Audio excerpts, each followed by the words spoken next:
Oh my God, I've always been a pink girl. Always, since I was a child. And then, of course, it's one of those things that keep evolving as you grow. But it's still that color that's always a constant for me. Like it keeps me calm. It gives me some sort of serenity. I don't know how to explain it. It just makes me happy, makes me smile. So when I thought of doing the office, um, I didn't even I didn't even tell my sister's one who did the design of the office, the interior. I didn't even tell her the color to use, but she just knew this was it. And I came here, I was like, yes, this is my space. Yeah. So that's a story behind Pink.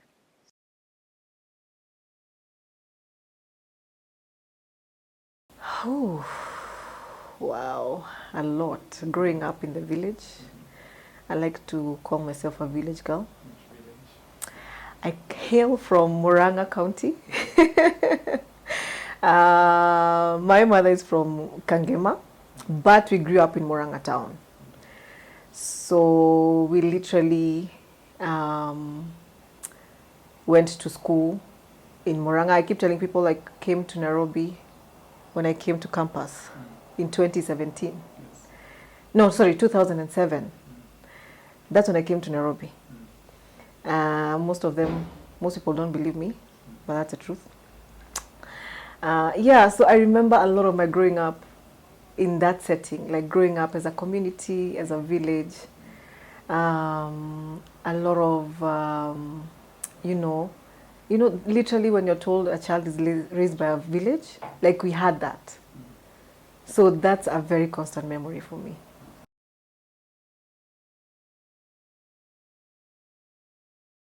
Oh, Kati. I loved Kati. I loved Bano. It's so funny. I was talking about Bano the other day with one of my friends. We cycled a lot in the estate. My mom was a principal in a school. So we had a big space to work with. So all the kids, all the teachers' kids, we all grew up together and we used to cycle all the time, we used to go and milk the cows, we used to go and feed the goats. So that's those are some of the activities we were up to, yeah.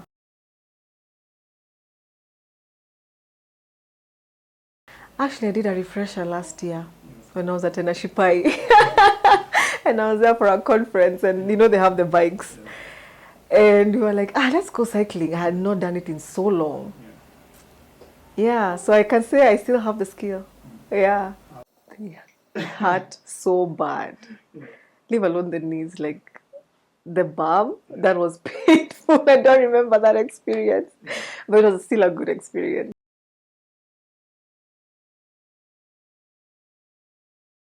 Wow, jumping on the trampoline with my daughter. So one thing that we both really enjoy. It's just as late or as early as yesterday. That's what we went to do at Sarit. So it's one of the things that we enjoy doing. She's 10, turning 11 this year.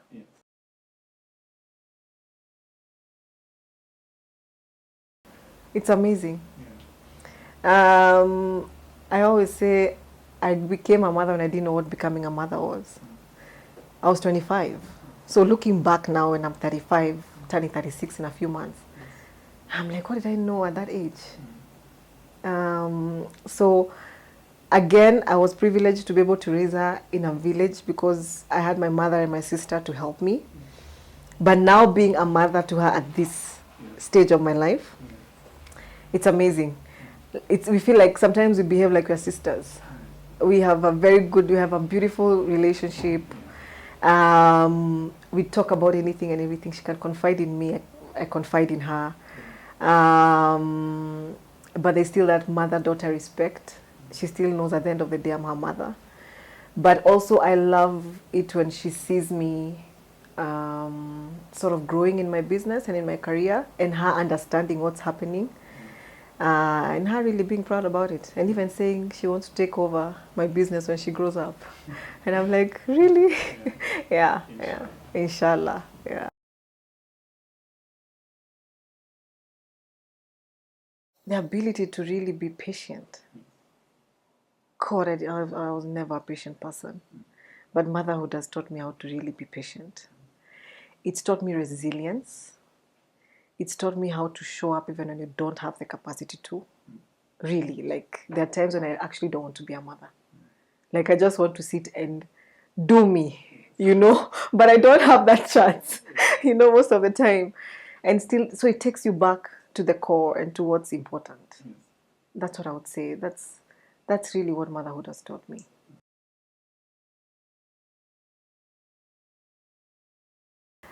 It's given me unconditional love. It's given me a purpose.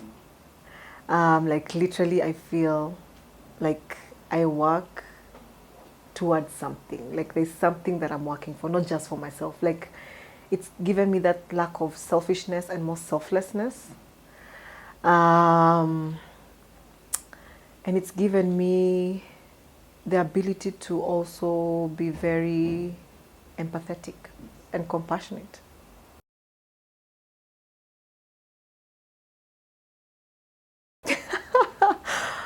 Oh my God, it's become worse. Oh, it's so crazy. Like it's such a constant struggle because I feel like we grew up with the authenticity of life, if that makes sense. Like we grew up with what was important. It's community, it's playing with other children, it's going to visit your grandparents, you know, I don't feel like our children necessarily have that. But for me, what I say I do different is I always make sure that I take her back to her roots. That is, she's not just a city child. She knows there's time to go to the village and there's things you'll have to do in the village when you're there. And I feel like I've also been able to teach her how to really be compassionate to other people, and especially in giving back. I'm really big on that. And every so often, we always go to a children's home. And I love when I see her really interact with those children and her understanding that the life she has is a privilege, it's not automatic. And I remember there's even this time last year, we went to the children's home in December, and she literally almost cried for me to adopt a child there, to take her home. So seeing her have those connections and have that sense of, empathy, I feel like I'm doing something different. Yeah.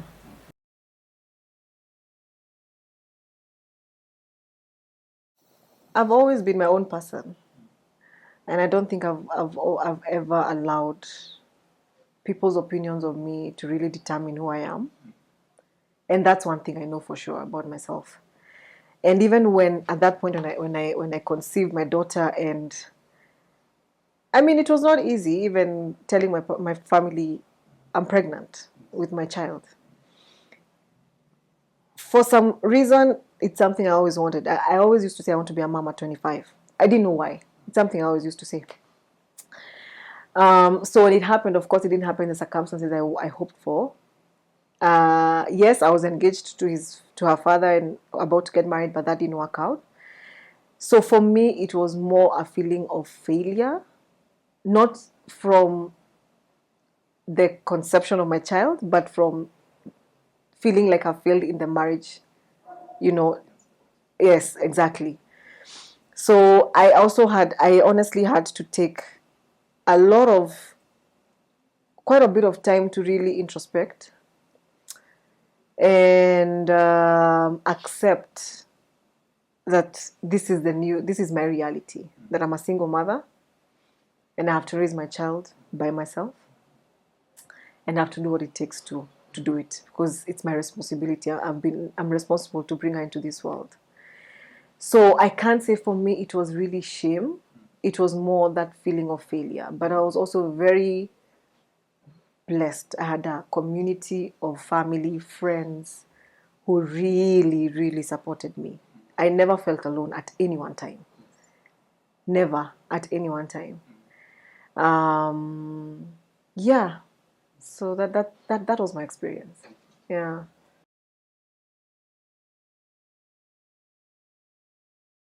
Uh, yeah, we do. Okay, we have a couple, but we always do like a mother-daughter date. So of course that varies. It can be a lunch date when she's on holiday, it can be a dinner date, it can be a spa date. But every day, what we do is before we sleep, we must say a prayer together. That's like has been always our everyday ritual. We are staunch Catholics, so we always pray the rosary, and that's what makes us fall asleep.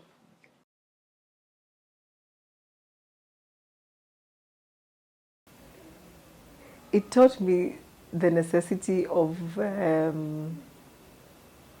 always being true to yourself, if that makes sense. Like never pretending to be someone I'm not, even in a relationship, and always showing up true to who I am. It can either break you or make you. It can either break a relationship or make a relationship. But that was one of my greatest lessons. Yeah.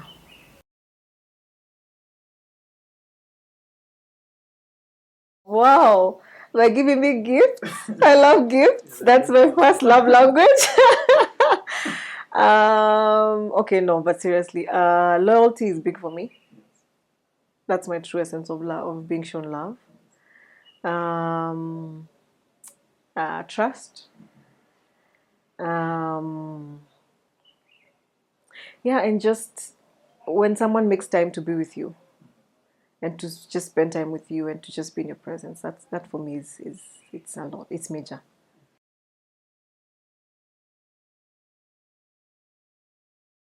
I don't believe I don't believe you can have it all.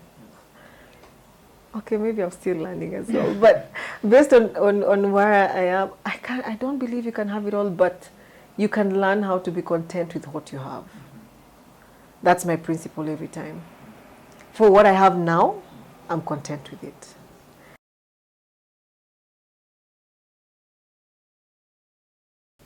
Will I leave will I leave an impact in our industry? Um, when I'm gone, will they be saying there was a Maria Nkumba who was a force to reckon with in the events industry?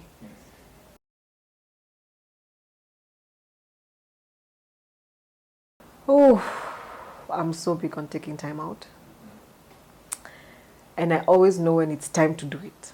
And I never hesitate to burn myself out for the sake of business or whatever situation it is. And I know it always sounds cliche, but self-love and self-care is really important, especially when you're building a business, you're a single mother, you're a friend, you're a partner, you're a boss, you're so many things to so many people. But at who are you to yourself? So for me, I always know when it's time to take a break.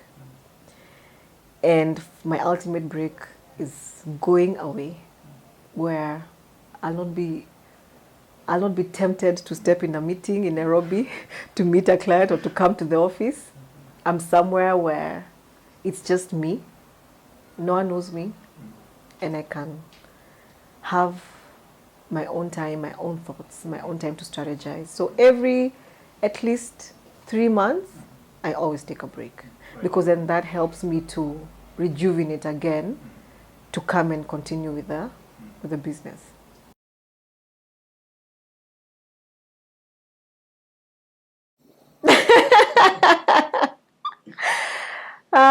So my partner happens to be a pilot, so I'm privileged with getting a couple of free tickets. So I'll always pick Dubai any day, Cape Town.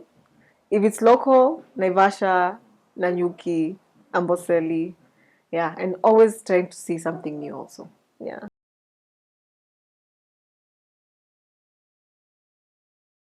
Cape Town. I think for me, it's seeing the true beauty and the wonder of God. Like it's so authentic. Okay, Dubai is so fake. I don't know if you understand. I don't know if you get what you mean. Everything has been built and created by humans.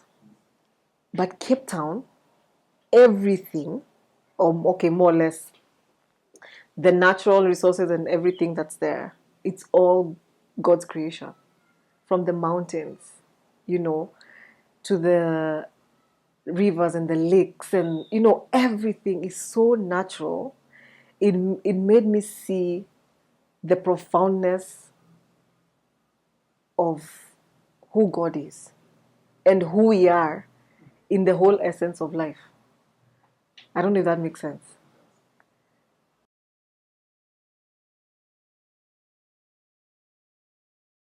Japan. I think for me, their culture, it's so deep. I really would love to experience it. It's one country that always has cherry blossoms. I love cherry blossoms. They're pink. You see my exactly. I really wanted to go this year. Actually, it was in my bucket list to go this month, but work and everything couldn't allow me. So that's the one place I really would love to experience.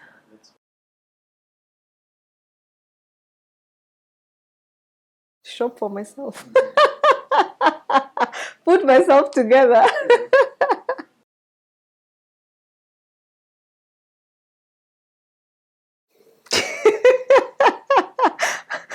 My charger. My charger. It's always in my bag. Like I can't walk without my charger because I can't think my phone being off. Like yeah.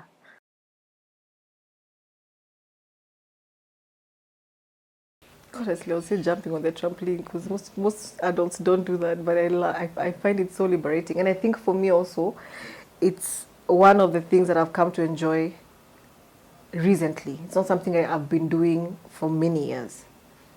So yeah, I still find it absurd that I really enjoy it.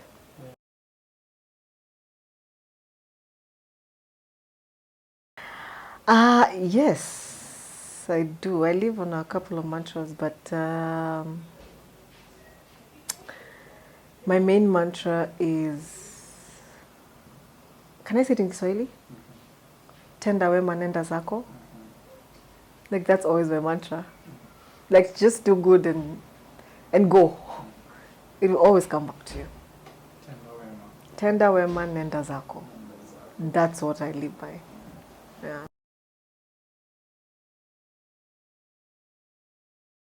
Cow dung.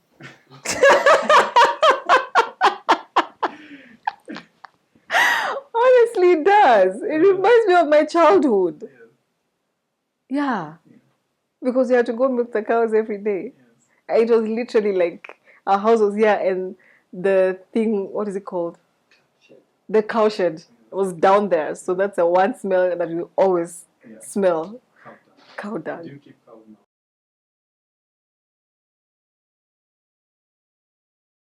I'm actually where I never thought I would be in life, to be honest. If you could have told me COVID season I'd be here, I think I would tell you you're a bit mad. So yes, I am where I believe I'm supposed to be right now.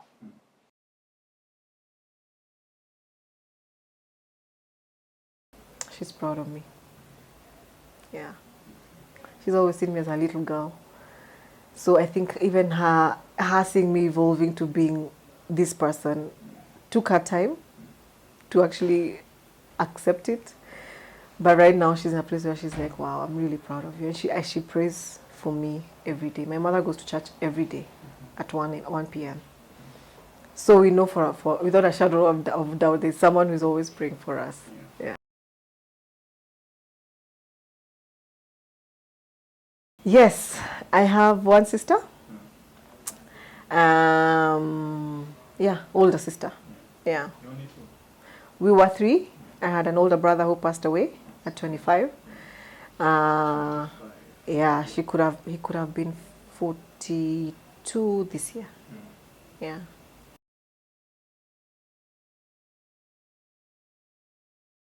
God, that has been a constant, to be honest. Um, yeah, I think that's the one thing. I'm always so grateful that we were really raised to believe in a higher power and to believe that nothing happens in this world is by your own strength or whatever.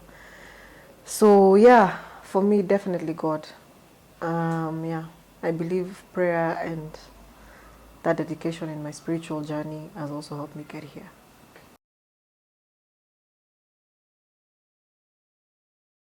For the longest time, I have to say forgiveness. calmer. But this time it's definitely something that I've worked on. And these days I forgive.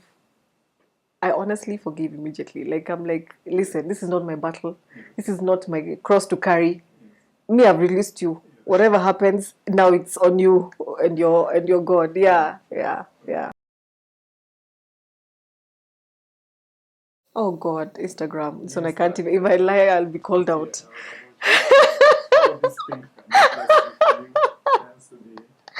Instagram, yeah.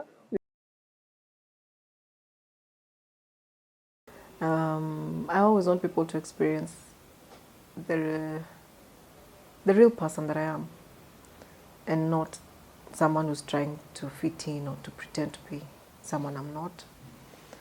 And I want them to experience my kindness, my loyalty, my trust, my compassion, my dedication in whatever I put in.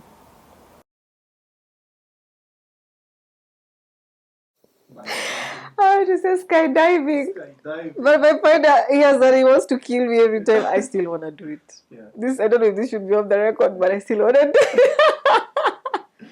So we are still coming to a compromise. Yeah. Hopefully in the near future. Hopefully, yeah.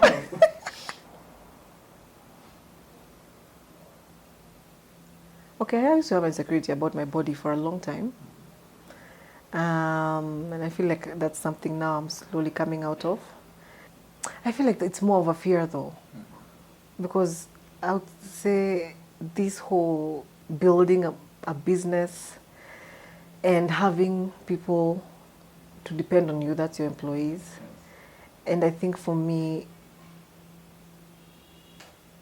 that has been a tough one. I'll not lie to you. Like, because sometimes I even feel like I started my business because I've always been passionate about events, and I feel like I even got to a point I was taking it as a hobby until now I got to a point I'm like, oh my God, it's a full-blown business. And now I'm hiring people and I need people and I can't do this alone. Because of course when I started, I did it alone for quite a while. So I've had those insecurities um, of will I really be good enough as a leader?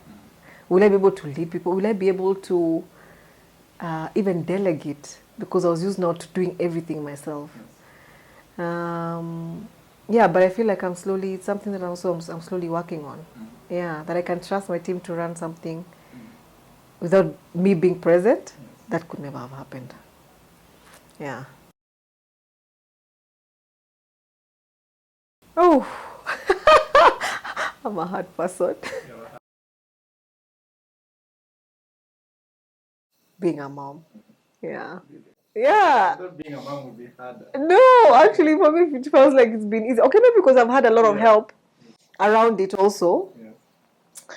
And for me now, being a CEO, I feel like it's something that I've not overthought it. It's like things have slowly just been falling into place by themselves. Like, yeah. The hardest part of being a CEO is that people are looking up to you as a leader. Especially, I think for me, and it it hasn't it hasn't been by design that literally 99% of my team is women. It's just, and I also don't believe it's a coincidence. I believe maybe that's how it's just been shaped to happen. But you know what people say, there's a lot of what is it called, stereotypes about women working together, and especially in workplaces and how that can look like. So I always really try every day to live by example, especially towards my like in my team, because I have age groups that cuts across 48, 40, 25, 27, you know. So there's a lot of variation in how you deal with all of them. So that has been a challenge. But it's something that I'm really determined. You're up to the task. I'm up to the task. Yeah.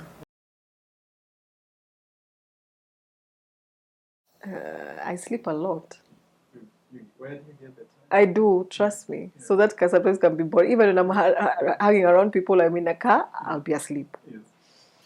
So sometimes that's a boring side of me. I'm somewhere people are like, oh my God, Maria is sleeping.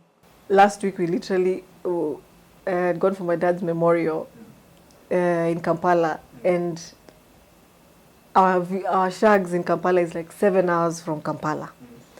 So we left at 7, we were getting there at 2 p.m. And I think I literally slept almost all those hours apart from the 1 hour we stopped over for a break. Yeah, so that's me. Yes, my dad was half Ugandan, half Rwandese. Half Rwandese. I'm an East African.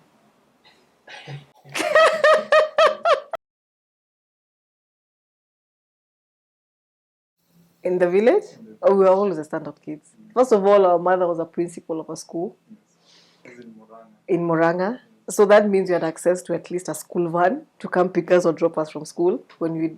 So sometimes we even just had to say, no, don't pick us, we want to walk with the rest, so that at least we feel like we are normal children. So we were always the standout kids, so to a huge extent. And also because of the fact that my father used to work in Uganda. So meaning we always used to go and visit him over the school holidays. So we were always the kids who had stories.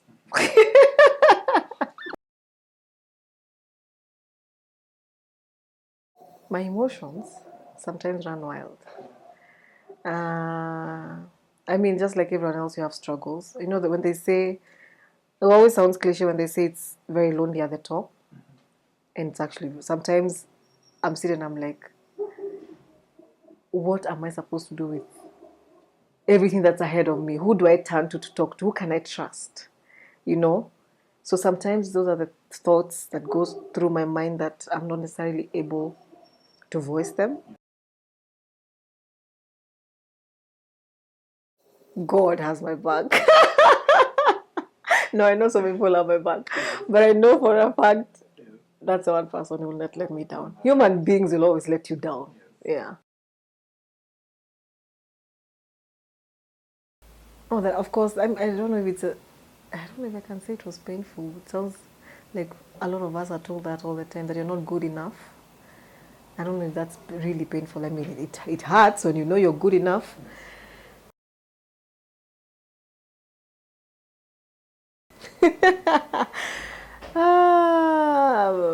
I really believe that I'm a good organizer. I'll get things done in every area of my life. I'll get systems done. I'll have systems in place. If it's getting the right people, you know, to handle some things that I can't handle myself, I'll always get systems moving. That's my greatest superpower.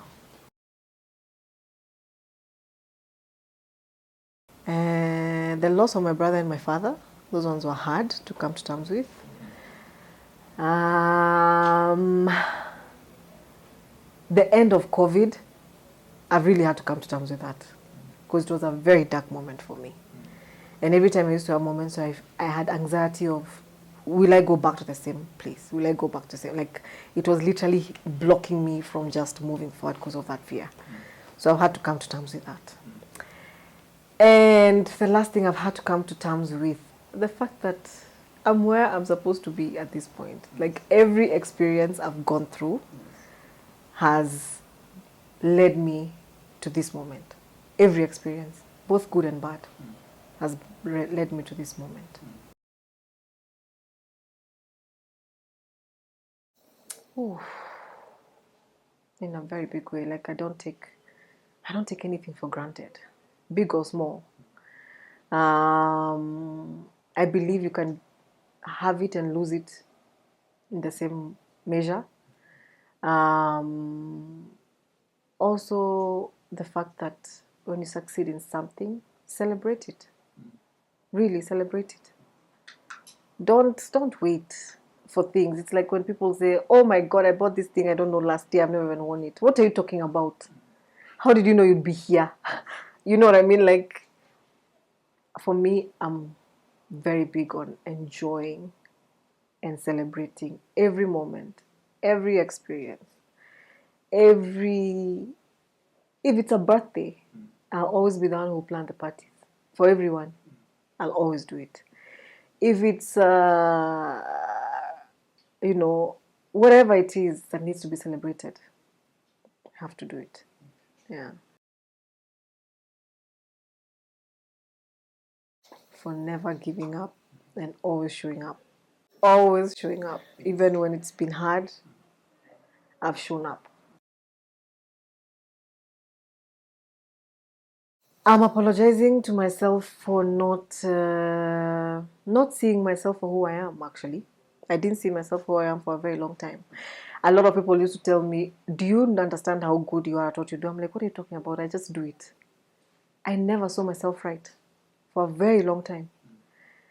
Um, Other people always used to see me right. I didn't, so I really apologize to myself for that.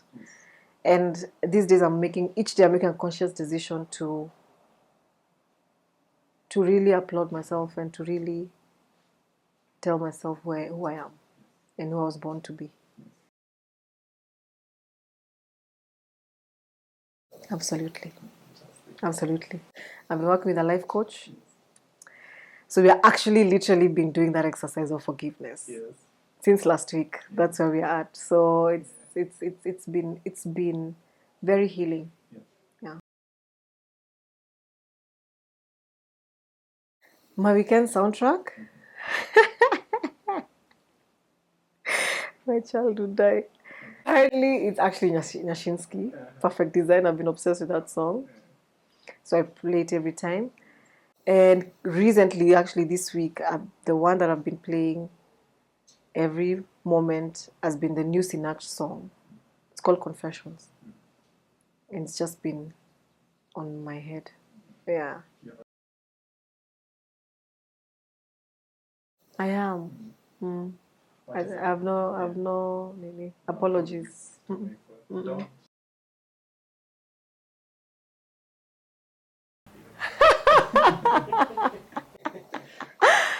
The most romantic thing, okay, unfortunately, my partner is honestly not romantic, so I'm teaching him how to be. But he tries. He really puts the effort.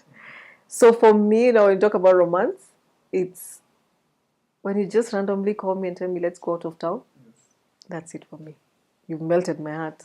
Yeah. Plan to go somewhere new every weekend, if you can. Plan to just explore a new destination, a new. It can even be as close as Kitengela, but you've never been to that place. Yeah, yeah.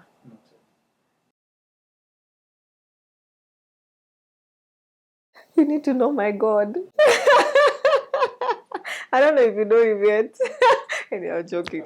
Okay. No, I think you should know Mbuvi Gunza. I don't know if you've interviewed him or met him. He's a perfect gentleman. He's a good mentor. He's been through it all.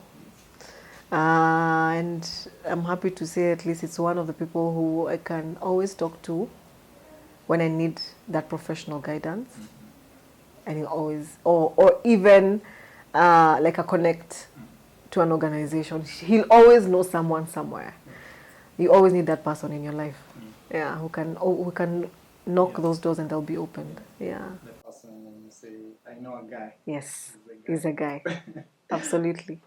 Maria, Yes. thank you for your time. Oh, thank you too. I had fun.